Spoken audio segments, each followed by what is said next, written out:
Olá pessoal, tudo bem? Quem fala aqui é o professor Fábio, quero me dirigir aqui à turma do primeiro ano. Vamos trabalhar e ministrar o conteúdo de Sociologia. Bom, nós desde o presencial estamos trabalhando o conteúdo, o conceito, o princípio da Sociologia. Trabalhando a definição do que é Sociologia, aprendemos um pouco sobre o pai da Sociologia, sobre Augusto Comte, e analisamos alguns conceitos do chamado positivismo, a teoria do positivismo elaborado pelo Augusto Comte.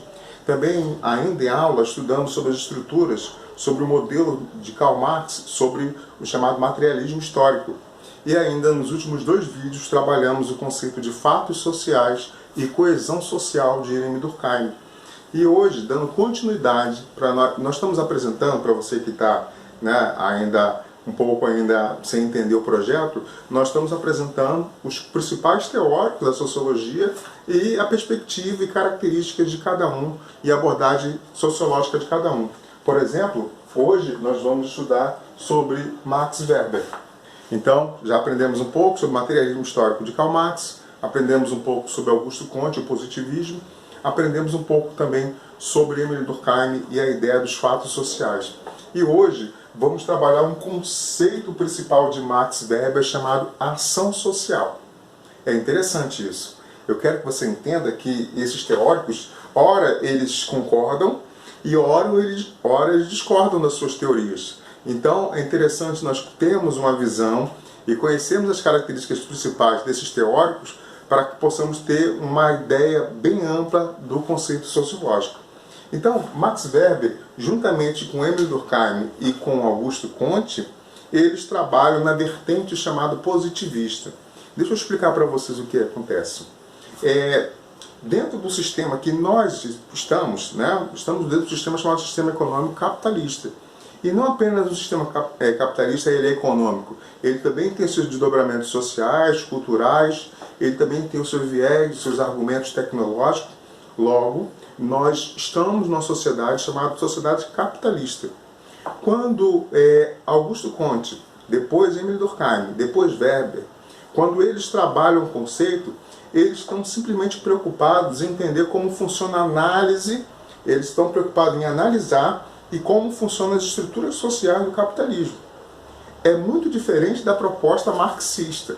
Karl Marx é um camarada que vai estar um pouco distante. Se esses três, se Augusto Comte, se Emile Durkheim e Weber, eles estão trabalhando dentro de um viés capitalista, entendendo o modelo, fazendo análise e explicando, olha, a sociedade ela é isso, Então eles fazem essa análise.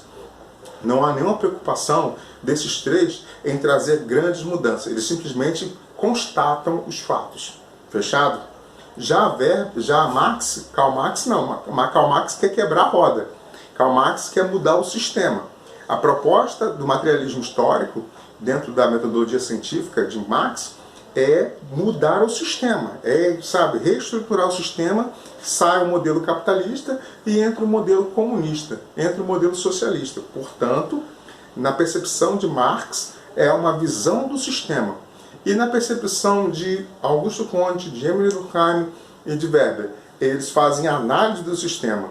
Então eu estou explicando isso para vocês, porque ora o pensamento de Weber, de Durkheim e de Augusto Comte vão estar muito parecidos. Embora eles também há momentos que eles dividem. Agora, a análise a ser feita e a pessoa que discorda e que está bem distante dessa análise, aí sim a análise marxista. Mas dentro da perspectiva de Max Weber, vamos analisar o seguinte ponto. Weber, ele trabalha um conceito chamado de ação social. Poxa, com ação social parece um pouco com os fatos sociais, Mas só que quem trabalha os fatos sociais é o Emile Durkheim. O vídeo anterior que nós estudamos entendendo como funcionavam as estruturas. Segundo Emile Durkheim, ele diz que as estruturas sociais já existem, a religião, a economia, a educação, a produção cultural, a família, os modelos e as relações sociais, tudo existe, você só chega, se adapta e você contribui para que haja essa coesão social. E muitas vezes essa tua contribuição não é porque você quer, porque você é bonzinho, porque você gosta do sistema. Na verdade, existe uma série de coisas que nos leva a obedecer ao sistema.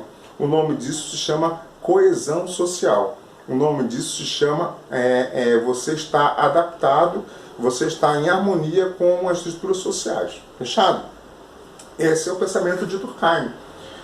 Weber vai chegar e dizer o seguinte: olha, eu concordo em parte com o que está sendo falado aí, Durkheim. Eu concordo, mas só tem umas coisinhas ou outras aí.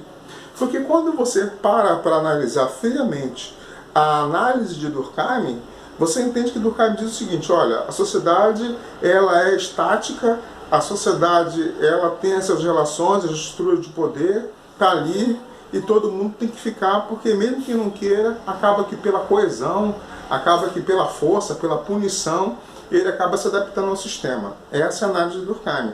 Só que Weber diz o seguinte: sim, é verdade, existem as estruturas sociais, os indivíduos acabam que se adaptando e contribuindo para a coesão, mas uma constatação de Max Weber é o seguinte: bom, a cada período, de tempos em tempos, há uma paz, há uma harmonia, há uma coesão social. Só que de tempo em tempo, e às vezes muito rapidamente, às vezes um evento em cima do outro, um fenômeno em cima do outro, pode causar mudanças das relações sociais. E é aí que eu quero que você fixe a sua atenção.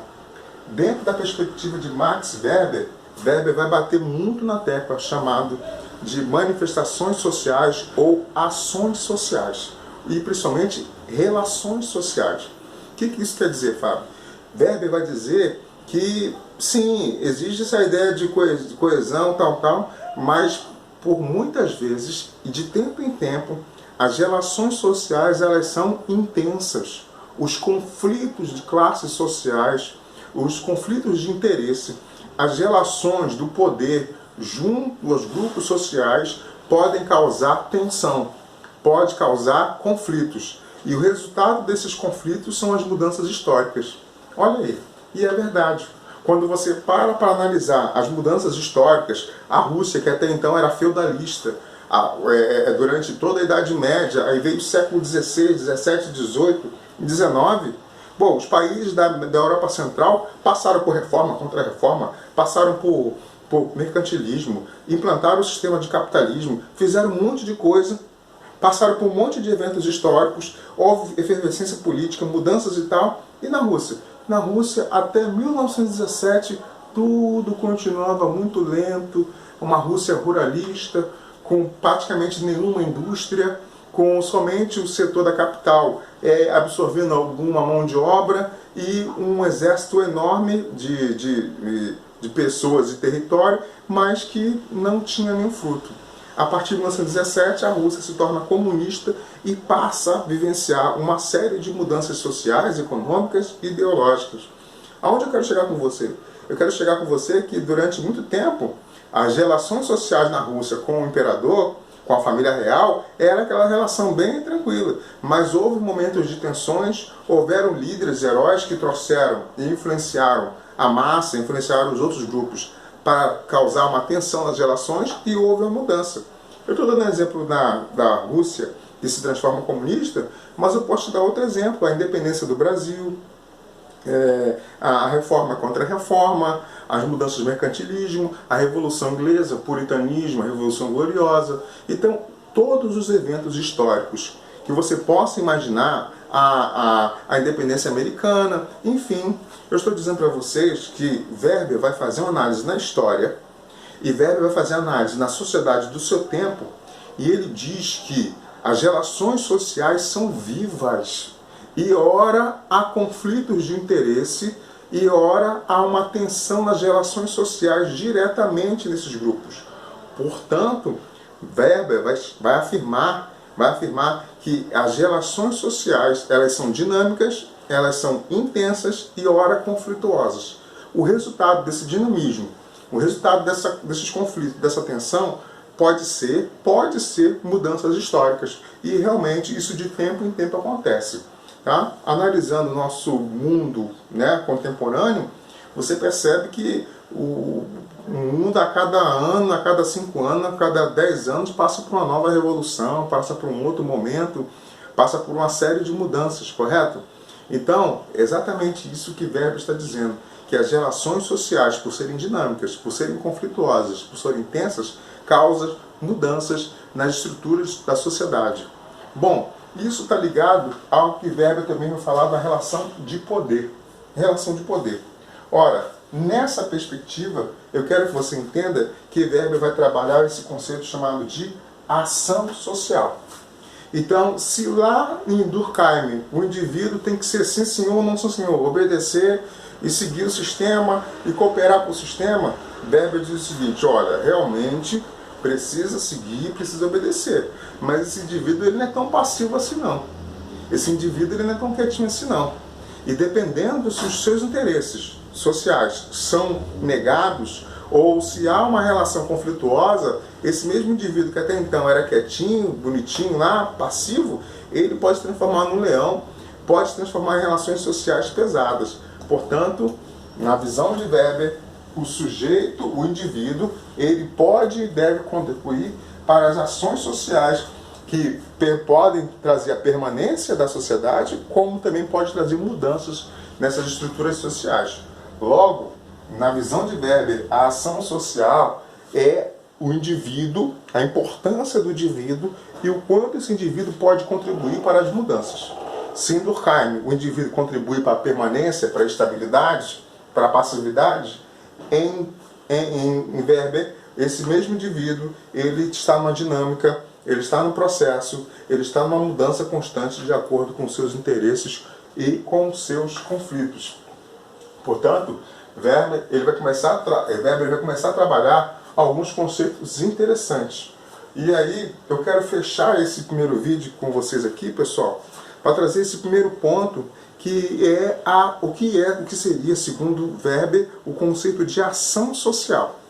No próximo vídeo, eu vou estar falando para vocês agora os outros pontos da teoria de Weber, como a teoria da afetividade, as estruturas tradicional, os modelos de pensamento do idealismo, a concepção de racionalidade e das relações de valor que Weber trabalha.